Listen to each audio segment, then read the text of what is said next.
Tom, and I've been asked to speak to you as part of Phase 5 of the Learner's Experience of E-Learning, which is one of the JISC funded projects. As a mature student, I mean, for me, I don't think a lot has actually changed really over the past few years.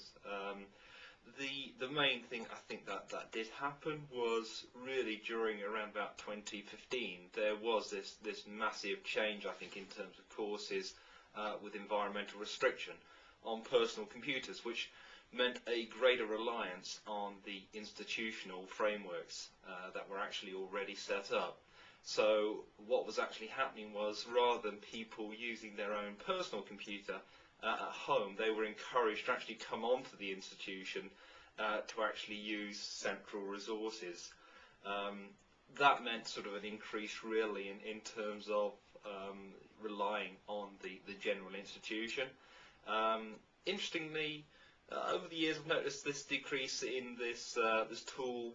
It used to be in very mainstream use during the early part of 2000s, which was I think it was called PowerPoint at the time, but there's been a real reduction in that, which thank goodness, because it was just getting on everyone's nerves, and everything just seemed to look the same. So tutors have become more inventive now with technology, which has been helpful in terms of getting things across, particularly to us more mature learners who obviously are relying on that type of technology. So I think for me that's the main sort of change. So thank you. Bye-bye.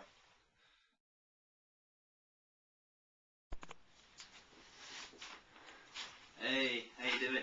I'm Stiggy. For me, technology really has sort of changed quite a lot really. Much less reliance really on the institution. We just don't sort of need it as much now. You know, I've been using Google Docs for probably about 5 years now, you know, in terms of collaboration. And so for me, I get to meet all the people that I need to meet really. There used to be this old-fashioned thing called a virtual learning environment. Nowadays that's just sort of gone out the window. You just don't need it as much now. And I need so much sort of balance with my own personal time. You know, I'm playing the guitar, I'm doing lots of other sort of cool things generally. There used to be this thing that they used to focus on, you know, us sort of teens. We just didn't really have enough literacies to actually learn via the internet. Well, basically, it looks like I think they created that during the sixth form and just general schooling. So by the time we hit university, we were far more clued up really and easygoing. So for us, that really wasn't so much of a problem actually in terms of actually just using the internet. So now, you know, I don't really rely so much on the library. I mean, everything I need is actually online. I've got podcasts on there. I do most of my learning actually on the net generally. So for me, institution not so important now. I mean, it's just a name really that I get my degree through at the end of the day.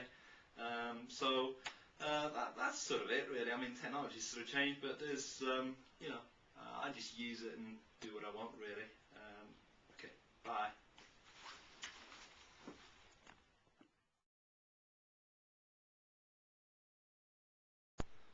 Hi all. Bet you didn't expect to see me again. You can just call me Elvie. I think for me technology is all about fashion.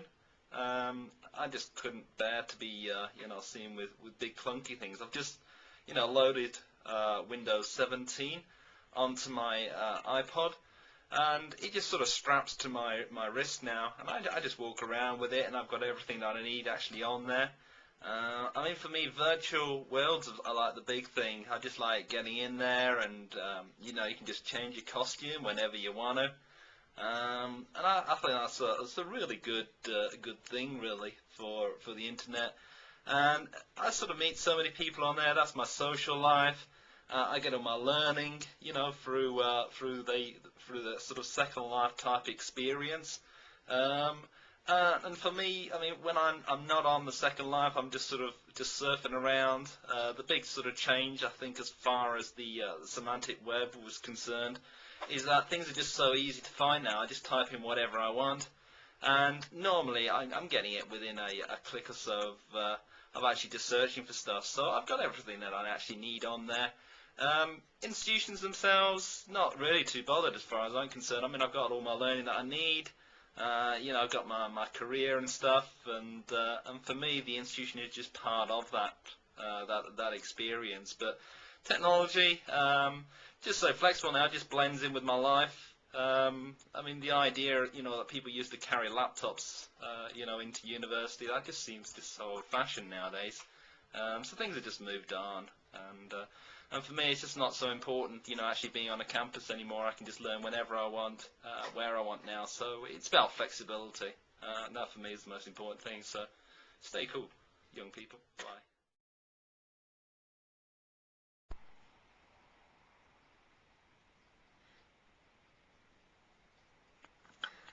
Hi, I'm Jim, and I just wanted to tell you a little bit about this device that Tesco have had up for about 2 years now. It's called Tripe, which is a Tesco realistic, interactive, personalised experience.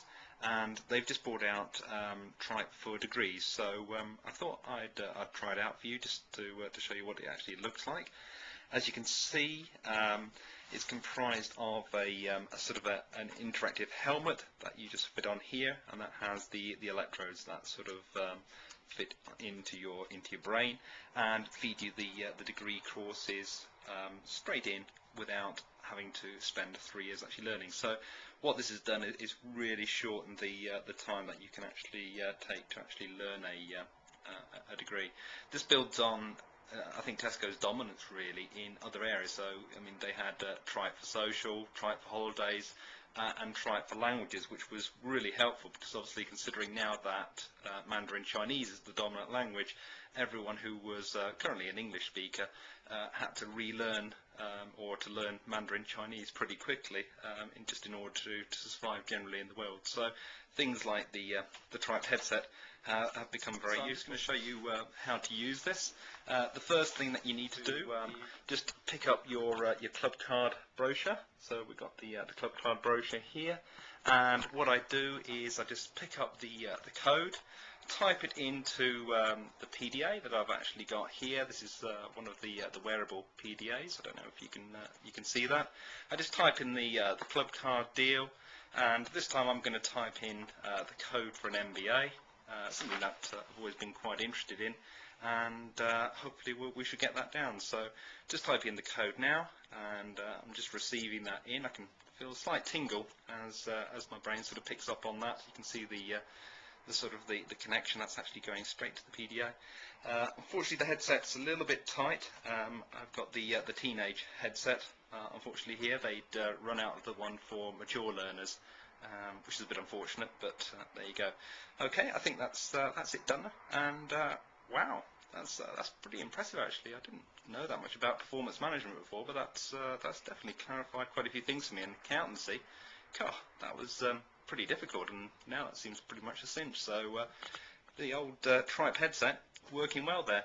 Let's see if the certificates actually come through. The post-strike still playing up even in 2020, so oh, there it is. I can see the envelope on the floor, so let's just pick that out. There we go. Just been delivered. So let's just open it up and see what we've actually got here. There we go. We can see the official degree certificate. That's just come through. There we go. And there's my degree certificate. So another winner really for the Tripe headset. Thank you very much, Tesco.